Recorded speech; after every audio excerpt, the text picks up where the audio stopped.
नमस्कार, news now में आप सभी का स्वागत है। देश के 15वें राष्ट्रपति के रूप में भारतवर्ष के इतिहास में पहली बार एक आदिवासी महिला देश के सर्वोच्च पद पर विराजमान हुई है। कल सुबह संसद भवन के केंद्रीय सभागार में देश के मुख्य न्यायाधीश एन.वी. रमणा ने उन्हें राष्ट्रपति पद का शपथ दिलवाया। पूरे देश की नजर एक द्रौपदी मुर्मू पर टिकी थी। रायरंगपुर के एक पार्षद के रूप में शुरू हुई यात्रा आज राष्ट्रपति भवन पर आकर समाप्त हुई। सामाजिक काम से अपनी यात्रा को शुरू करने वाली द्रौपदी मुर्मू को राजनीति का एक लंबा अनुभव है।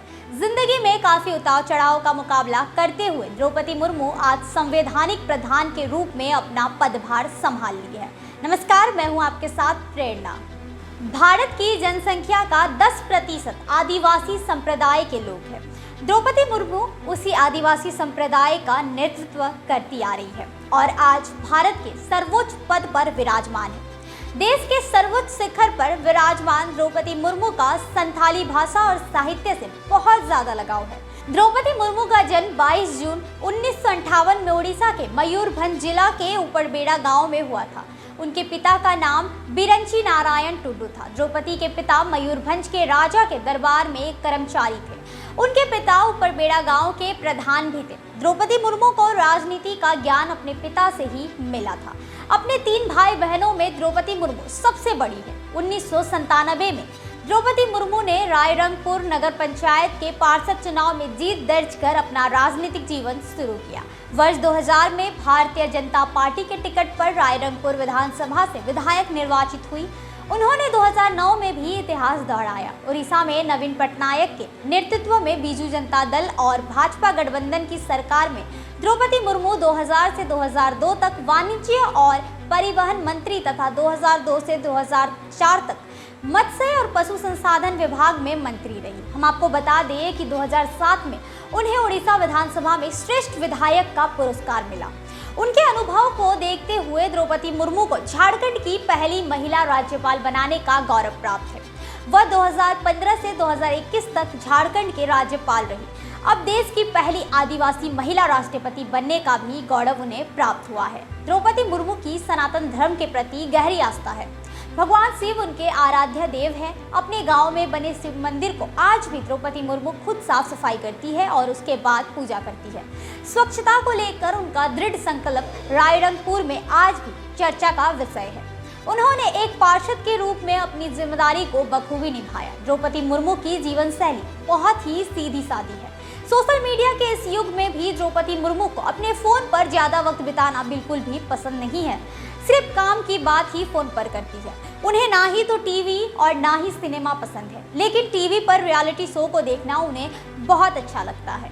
पारिवारिक सूत्रों के मुताबिक द्रौपदी मुर्मू ने अपनी जिंदगी में सिर्फ एक संथाली भाषा की फिल्म देखी है। संथाली भाषा और साहित्य के प्रति उनकी बेहद रुचि है। संथाली नृत्य में द्रौपदी मुर्मू निपुण है।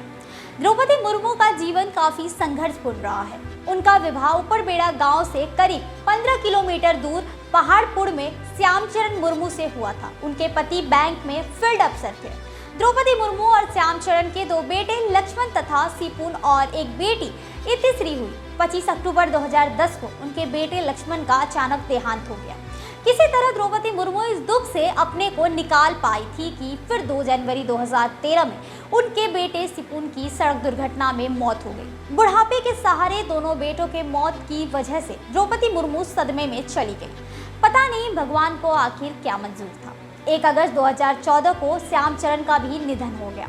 एक के बाद एक मौत ने द्रौपदी मुर्मू को मानसिक तौर पर हिलाकर रख दिया था। बहुत मुश्किल से द्रौपदी मुर्मू ने अपने को संभाला और ब्रह्मा कुमारी संस्था से जुड़ गई। धीरे धीरे सब कुछ सामान्य होता चला गया। द्रौपदी मुर्मू ने पति और बेटों की गांव में समाधि बनवाई। साथ ही अपने जमीन का एक बड़ा हिस्सा स्कूल के लिए दान कर दिया। पति और बेटों के नाम पर दान दी गई इस जमीन पर उन्होंने एक रेसिडेंशियल स्कूल को स्थापित किया। इस स्कूल में 6ठी से 10वीं तक निःशुल्क पढ़ाई होती है। द्रौपदी मुर्मू की बेटी इतिश्री मुर्मू यूको बैंक भुवनेश्वर में कार्यरत है। द्रौपदी की शिक्षा उपरबेड़ा गांव में ही हुई थी। वहां नोडल स्कूल में 7वीं तक पढ़ाई करने के बाद भुवनेश्वर में BSR unit girls high school में 10वीं तक की पढ़ाई की। इसके बाद रामदेवी कॉलेज भुवनेश्वर से इंटर और ग्रेजुएशन किया। पढ़ाई पूरी हुई तो 1979 में उड़ीसा सचिवालय में नौकरी कर ली। उन्होंने 1994 से 1997 तक उड़ीसा के रायरंगपुर स्थित अरविंद स्कूल में पढ़ाया भी। जैसा कि हमने पहले भी बताया है कि द्रौपदी मुर्मू का जीवन शैली बहुत ही सामान्य है।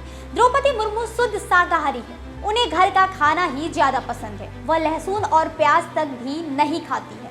द्रौपदी मुर्मू स्वभाव से बहुत शांत है। जीवन में तमाम उतार चढ़ाव ने उन्हें इतना परिपक्व बना दिया है कि किसी भी समस्या का समाधान वह बहुत ही सहजता से कर लेती है।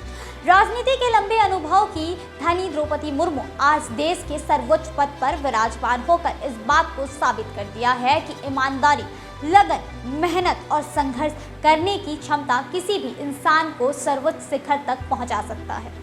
भारत के राष्ट्रपति भारत के प्रथम नागरिक की संज्ञा से सुशोभित होते हैं, क्योंकि संवैधानिक रूप से राष्ट्रपति ही भारत के प्रमुख है। भारत के संविधान के अनुच्छेद 52 में स्पष्ट है कि भारत का एक राष्ट्रपति होगा और इसका अनुच्छेद 53 कहता है कि संघ के समस्त कार्यकारी शक्तियां राष्ट्रपति में निहित होगी। संवैधानिक रूप से सरकार के समस्त कार्यवाही उनके नाम से ही संचालित होती है, जिसका वे प्रधानमंत्री के सलाह पर अनुमोदन करते हैं। राष्ट्रपति ही भारत गणराज्य की सशस्त्र सेनाओं के अधिपति है।